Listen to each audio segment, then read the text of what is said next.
आप भी रोहित शर्मा और रिंकू सिंह के फैन हैं, उन्हें बेहद खतरनाक खिलाड़ी मानते हैं तो वीडियो को लाइक जरूर कीजिएगा। दोस्तों, आईपीएल 2024 से एलिमिनेट हो चुकी मुंबई इंडियंस जब कोलकाता के ईडन गार्डन में उनसे दो हाथ करने पहुंची, तब दोनों टीमों के बीच हुए कांटे के घमासान में जो हुआ वो इतिहास के पन्नों में सुनहरे अक्षरों में लिखा गया।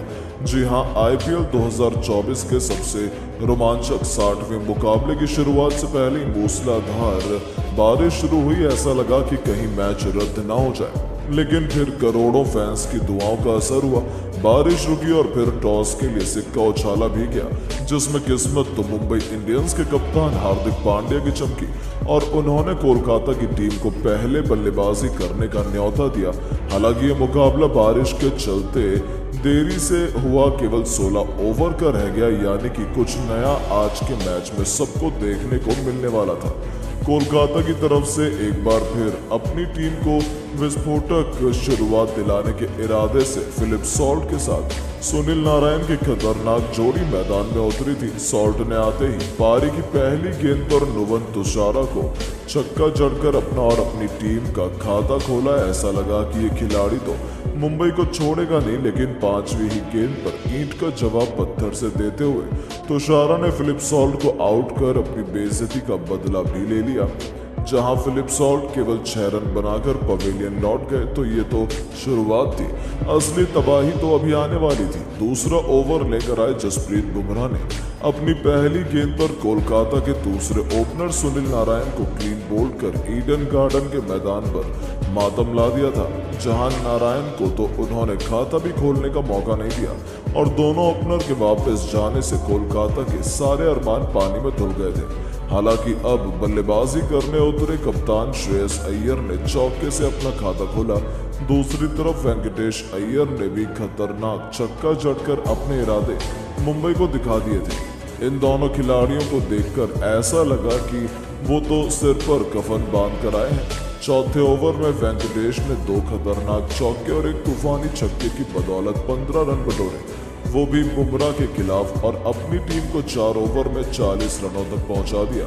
कोलकाता मुश्किल से निकल चुकी थी, लेकिन जैसे ही कोलकाता ने मैच में वापसी करनी चाहिए, तभी 5वां ओवर लेकर आए अंशुल कंबोज ने पहली गेंद पर कप्तान श्रेयस अय्यर को चलता कर कोलकाता की कमर तोड़ दी थी। जहां कप्तान अय्यर केवल 10 गेंद पर 7 रन बना पाए। 5 ओवर में ही 45 रन बनाकर कोलकाता ने अपने 3 बल्लेबाज गंवा दिए और अब वेंकटेश अय्यर का साथ निभाने नीतीश राणा मैदान में उतर चुके थे। 6 ओवर में कोलकाता 52 रन बना चुकी थी। मुंबई इंडियंस अभी भी मैच में शिकंजा कसने की पूरी तैयारी में थी, क्योंकि कोलकाता के बल्लेबाजों के लिए अब संभलना काफी मुश्किल नजर आ रहा था। इन दोनों ने अपनी टीम को आगे बढ़ाना शुरू किया, एक अच्छी पार्टनरशिप बनाई।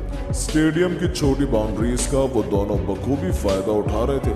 खास तौर से 8वां ओवर लेकर आए हार्दिक पांड्या की बेरहमी से पिटाई करते हुए दोनों ने 2 खतरनाक चौके और एक तूफानी छक्के की बदौलत कोलकाता को 77 रनों तक पहुंचा दिया। लेकिन मुंबई इंडियंस इतनी आसानी से हार कहां मानने वाली है। इस बार पेस के आक्रमण के बाद कलाई के जादूगर पीयूष चावला का जादू चला और उन्होंने अपने स्पेल की पहली जिद पर सेट बल्लेबाज वेंकटेश अय्यर को शिकार किया।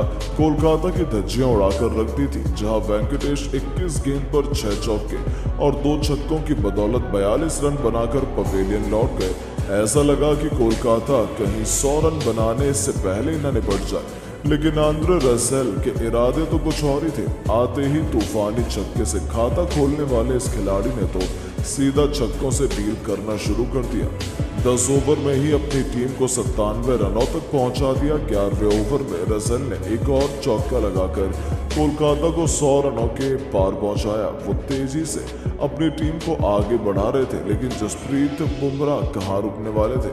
भले ही उनके 12वें ओवर की चौथी गेंद पर नीतीश राणा LBW होने से बाल बचे, रिव्यू ने उन्हें बचा लिया, लेकिन ओवर की आखिरी गेंद पर तिलक वर्मा के रॉकेट थ्रू के आगे नीतीश राणा भी कुछ नहीं कर पाए और तिलक ने उनकी किल्लियां बिखेर कर आधी कोलकाता को समेट दिया। जहां नीतीश राणा 23 गेंद पर 4 चौके और एक छक्के की बदौलत 33 रन बनाकर पवेलियन लौट गए। तो उनके आउट होने के बाद मैदान में उतरे रिंकू ने आते ही छक्के से अपना खाता जरूर खोला, लेकिन पीयूष चावला ने भी अपनी बेइज्जती का बदला लेते हुए ओवर की आखिरी गेंद पर आंद्रे रसेल का शिकार कर कोलकाता को कहीं का नहीं छोड़ा था, जहां रसेल भी 14 गेंद पर 2 चौके और 2 तूफानी छक्कों की बदौलत केवल 24 रन बना पाए और 13 ओवर में कोलकाता ने 125 रन बनाकर अपने 6 बल्लेबाज गवा दिए थे। उनके आउट होने के बाद भी रिंकू का बल्ला रुकने का नाम नहीं ले रहा था। उन्होंने हार्दिक पांड्या के खिलाफ भी एक ऐसा तूफानी छक्का जड़ा तो रमनदीप ने भी आते ही चौके से अपना खाता खोलकर अपनी टीम को तेजी से आगे बढ़ाया, लेकिन जसप्रीत बुमराह के आगे रिंकू की भी कहां चलने वाली थी। पारी का आखिरी 16वां ओवर लेकर आए बुमराह ने रिंकू का शिकार कर कोलकाता को एक और सबसे बड़ा झटका दिया, जहां रिंकू 12 गेंद पर 2 खतरनाक छक्के की बदौलत 20 रन बनाकर पवेलियन लौटे।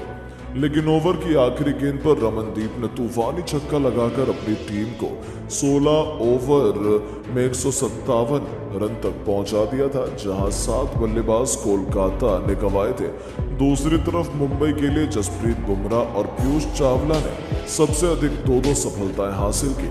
अब मुंबई की तरफ से इस लक्ष्य को जल्द से जल्द हासिल करने के इरादे से 2 सबसे खूंखार खिलाड़ी रोहित शर्मा के साथ पॉकेट डायनामो ईशान किशन जोड़ी मैदान में उतरी थी। पिच से कोलकाता के गेंदबाजों को भी बखूबी मदद मिल रही थी। वो जल्द से जल्द विकेट चटकाना चाहते थे, लेकिन उनके ये अरमान शुरुआत में तो केवल अरमान ही बनकर रह गए, जब पहले ओवर की 5वीं गेंद पर ईशान किशन ने चौका जड़कर अपना खाता खोला, तो दूसरा ओवर लेकर आए कोलकाता के सबसे बड़े गेंदबाज मिचेल स्टार्क को थप्पड़ की तरह करारा चौका लगाकर रोहित ने अपने इरादे जाहिर कर दिए थे। जाते जाते ईशान किशन ने भी ओवर की आखिरी गेंद पर एक और चौका बटोरा और 2 ओवर में ही मुंबई को 17 रनों तक पहुंचा दिया। तभी पारी के तीसरे ओवर में जो हुआ उसे तो कोई नहीं भूल सकता। जी हां, तीसरा ओवर लेकर आए वैभव अरोड़ा, जिन्होंने अपनी गेंद तो शानदार फेंकी, लेकिन दूसरी ही गेंद में हवा में इतनी ज्यादा स्विंग हुई कि वो पिच नहीं बल्कि मैदान में ही जाकर गिरी और मुफ्त के मुंबई को 5 रन मिल गए। साथ ही साथ गरीबी में आटा गीला तो ये था कि ये नो बॉल थी, जिसकी फ्री हिट पर रोहित शर्मा ने एक और तूफानी छक्का जड़कर कोलकाता खेमे में तहलका मचा दिया था। उनकी धाकड़ बल्लेबाजी से 3 ओवर में ही मुंबई 31 रन बना सके। बिना विकेट के नुकसान पर आसानी से मुंबई जीत की तरफ बढ़ रही है। यहाँ तक कि रोहित को भी खतरनाक बल्लेबाज करते देख किशन का भी बल्ला गर्जना शुरू कर चुका था। चौथा ओवर लेकर आए हर्षित राणा की धज्जियां उड़ाते हुए किशन ने एक बार फिर 1-2 जबरदस्त चौके जड़े, तो जाते जाते ओवर की आखिरी गेंद पर गगनचुंबी छक्का जड़कर उन्होंने 4 ओवर में ही मुंबई को 46 रनों तक पहुंचा दिया। अब बारी 12वें ओवर की मुंबई को जीत के लिए केवल 112 रन चाहिए थे, जो इतना मुश्किल तो मुंबई की धड़कन धाकड़ बल्लेबाजी को देखते हुए नहीं लग रहा था। लेकिन इस मुकाबले में कोलकाता ने भी तगड़ी वापसी की और फिर गेंद और बल्ले के बीच खेले गए अंतिम रोमांचक ओवर के जबरदस्त घमासान में जो हुआ उसने तो इतिहास के पन्नों में अपना नाम सुनहरे अक्षरों में लिखवाया है। लेकिन दोस्तों, अब आपको क्या लगता है कि कौन सी टीम बनेगी इस बार IPL 2024 की चैंपियन? आप किसे सपोर्ट कर रहे हैं? अपनी राय नीचे कमेंट बॉक्स में जरूर दें और ऐसी शानदार खबरों के लिए चैनल को सब्सक्राइब जरूर करें। धन्यवाद।